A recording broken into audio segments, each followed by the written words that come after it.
Hello and welcome to another edition of the Sunday Interview, your celebrity profile program, which brings you closer to the real stories of your favorite people told straight from their hearts. I'm Jokeli Jadu. Born to a banker father and a mother who was a professional teacher, discipline to him is a watchword, or like he says, a motto while growing up. Our guest on the program cherishes his first designation as a pharmacist than any other. You'll be glad to know that he became a CEO at the age of 25. If you're still wondering who he is, then you'll find out after this break. Don't go away.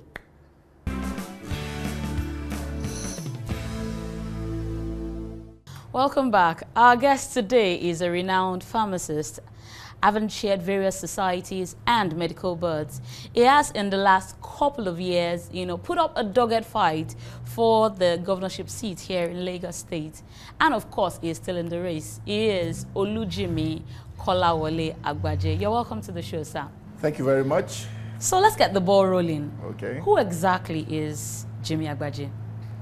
Oh, well, JIMI Agbaje is a pharmacist, like you said, quite a down-to-earth person, a family man, married, got 3 adult children, a proud Lagosian, more or less born and bred in Lagos, except for my university education. Which you did in Ife, right? In the best university. Yeah, of course, because I come from there too. Oh, good. So that, I'm happy you agree. Obafemi University. Then University of Ife, where I studied. So I've been more or less in Lagos. I don't know if that answers your question. So what was growing up like for you? Did you grow up with golden spoon, silver spoon, or was it wooden?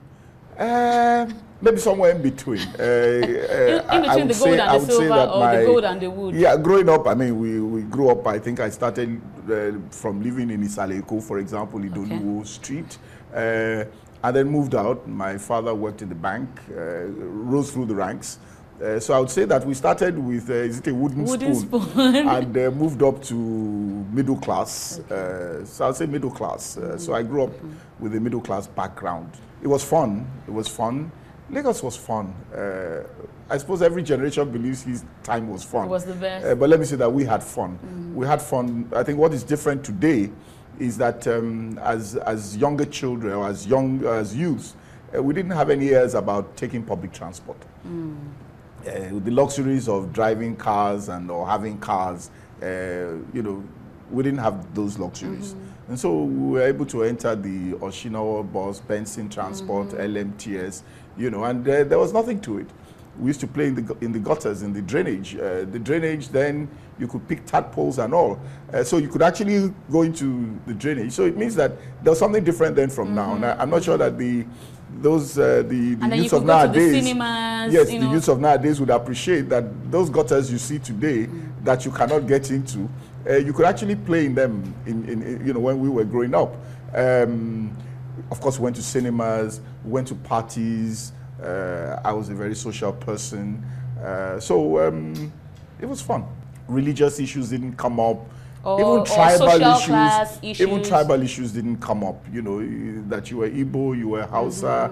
It never came up. And I think that's the way I would want to explain it as to what is different from yesterday, for us growing up. And it's slightly different today. Of course, we didn't have the internet. We didn't have, so you were forced to bond more. Friendship was today essential. Everybody is on their phones, on their pads, and all. Tablets and that all wasn't there, and that meant that the only way you could occupy yourself was together. So in your neighborhood, you roamed the streets together, you played together, we rode bicycles. Of course, that again is something that may have been lost a bit of, in the sense that traffic wasn't so bad, the roads were not so bad, so it was easy to ride bicycles in the neighborhood, and get to actually know yourselves better. Not today you have the Facebook friends, virtual friends. Yeah, exactly. Then you had real friends, So today I have friends who can tell me exactly what I was or where I was coming from, rather than who you said you were on the virtual level. All right, sir. So tell us, away from thinking about paracetamol and drug solutions to Ebola, how do you relax? Well, believe it or not, sleep. I love to sleep. I love a good sleep. I don't have a problem with sleeping. But the same way I can stay up for 24 hours, I can also sleep for 24 hours. If I sit down here and I decide I want to sleep, in 3 minutes, I'm gone. No Valium, no Lexotan, nothing. So I love that. But I think on a more serious note, I love the TV, especially news. I'm a news freak. I love TV. I used to be a movies person, but I haven't had time for that in recent years. But I mean, I mean, you know, people talk about, oh, when you retire, when you know, what are you going to do? You'll be watching movies. I'll be watching movies. Yoruba ones, Nigerian ones, or international ones? All kinds of movies. I love movies. I love to read also. I read when, you know, I wish I had more time to read. Fiction, non-fiction, autobiographies? Biographies, development issues, you know, things that are related to governance and things like that. I do a lot of that. And so reading, I love to read. Traveling, I used to do a lot of traveling, but again, I haven't done traveling in recent times. So I love to travel. I love to sleep. I love a good conversation. You know, I love to be with friends who, you know, we're having quite a good conversation. So that's my relaxation. So now let me ask you, if we wanted to wow you with a dish, as in like some sumptuous delicacy, what will it be? Well, as my wife says, I'm a very uninteresting person to cook for. Uninteresting in the sense that I'm not a food person really. So in fact, the more the delicacy, the less you're likely to attract me. You know, I'm okay with my plain white rice and stew and plantain. I'm okay with my amala or my yon, my pounded yam. With vegetables? With not even vegetables, because it's too rich for me. I can't deal with all the bones, the fish and all that. So just give me plain okra, plain or bono as they call it. Give me plain beef. I'm not for those, you know, this part and that part. So that's why I said. Or the orishi-rishi. No, all those orishi-rishi. Once it's out of beef, outside beef, shaki, pomo, you know, you've lost so all me. the roundabouts, and they don't interest you? No, I'm not interested. So that's not my strong point. So let me ask you, are you a football fan? Oh yes, definitely. And do you have an international team? Naturally, of course. I've had one since I was in school, and I haven't changed. It remains the best team in the world. Oh, everybody says that about their team. No, it's a reality. And this team will be... Can only be Manchester United. Oh, I hear you. And Arsenal fans will be like, oh, why did you say that? Well, the reality is that my whole house is Arsenal. I'm the only Manchester United fan in the house. But as you can see, I always have the last laugh. They didn't join those clubs, Arsenal, just to be against. I don't know why they misrode, but like I keep telling them, if you have a club which for 9 years does not win any trophy, you should change it. Then, you know, there's something wrong with it. So that's it, really. All right. So apart from football, are you interested in any other kind of sport? Golf, basketball? No, I mean, generally I follow sports, but I play cricket in school. I actually played cricket even for Lagos State at the National Sports Festival. So I mean, I play. I don't play any longer. But I still follow cricket. I follow football. You know, and generally sports. I'm not a sports person in terms of activity in that sense any longer. I mean, I used to play squash. I don't play squash any longer.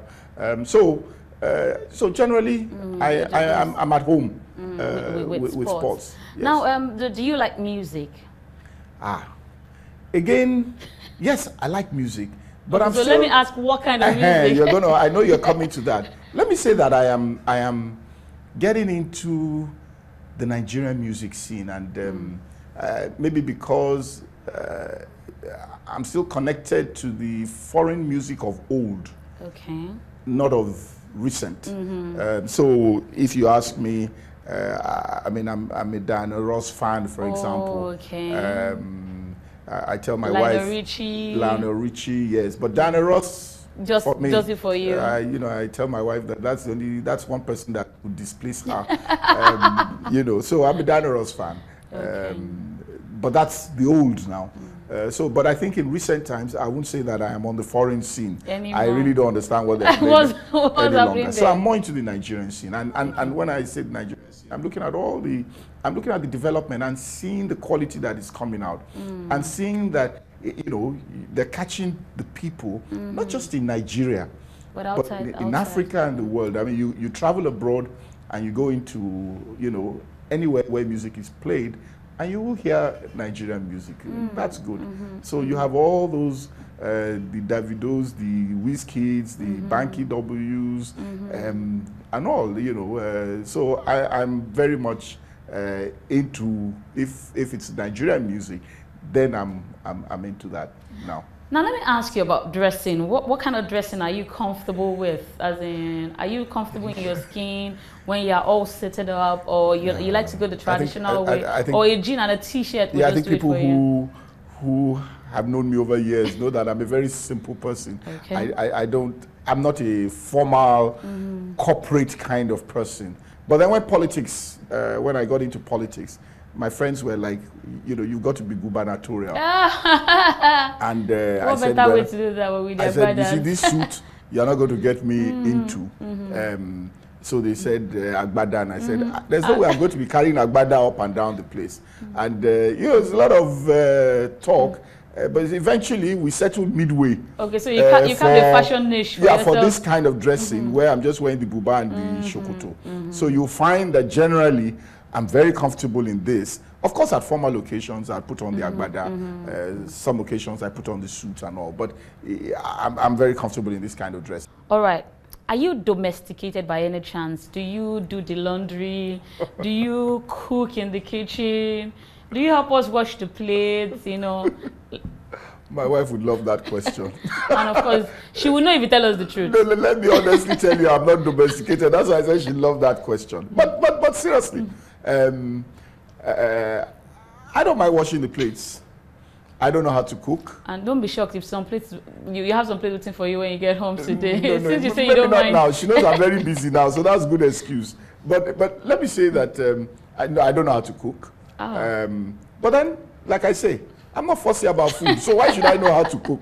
It's okay if you like delicacies, then you better know how to cook. I get away with anything, anything. So I don't know how to cook. Domesticated, honestly, no. Oh, okay. All right, we'll be speaking with JIMI Agbaje, and we'll come back with more revealing facts after this break. Stay with us.